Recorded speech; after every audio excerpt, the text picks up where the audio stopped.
Late one night, 16-year-old Marcus found himself walking home from a friend's house in the small coastal village he'd grown up in. The moon was high, casting an eerie glow over the trees lining the winding dirt road. Despite the warm breeze, Marcus felt a strange chill creep over him, as if the air had turned heavy and still. He tried to brush it off, but as he continued down the road, he saw the shadowy outline of an old twisted silk cotton tree, the kind his grandmother warned him about. Never go near a silk cotton tree at night, she'd told him many times. It's where Duppies like to linger. Just as Marcus remembered her words, a faint rustling sound came from behind him, though there was no wind. He felt a prickling sensation along his spine and dared to glance back. In the shadows, something was moving, slow but deliberate. It had the form of a person, but seemed to glide rather than walk, its outline faint and blurred. He realized in an instant it was a Duppy. Marcus's heartbeat hammered in his chest. He knew the stories. Duppies were spirits that haunted the living, especially those who didn't respect them or trespassed in their territory. He tried to walk faster, but he could sense the presence closing in behind him. Rule #1, don't run.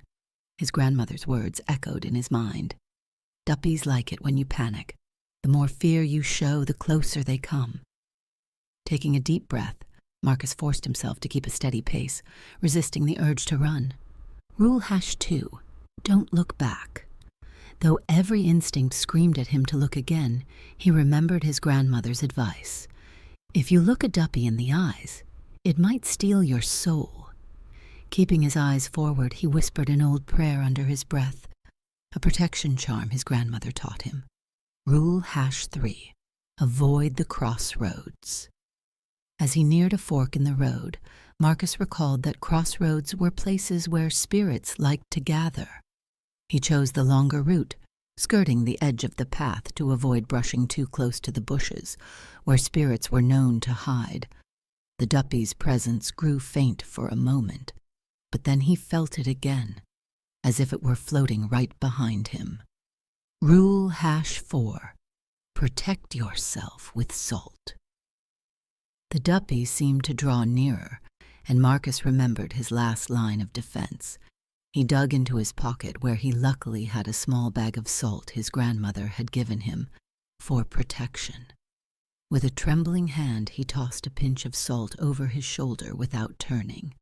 Salt was believed to repel Duppies, and sure enough, the air behind him grew noticeably lighter. When he finally reached his family's yard, Marcus sprinted to the safety of their porch. The Duppy's presence faded, and he felt warmth return to his body. Just then his grandmother opened the door, worry in her eyes. "You went near that old silk cotton tree, didn't you?" she scolded gently. "Those trees are gateways. You're lucky to be back in one piece." From that night on, Marcus knew to follow the rules.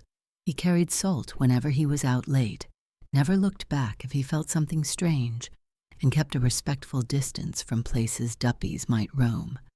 So if you ever find yourself walking under the Caribbean moon and feel a chill creeping up your spine, remember Marcus's story and always carry a pinch of salt.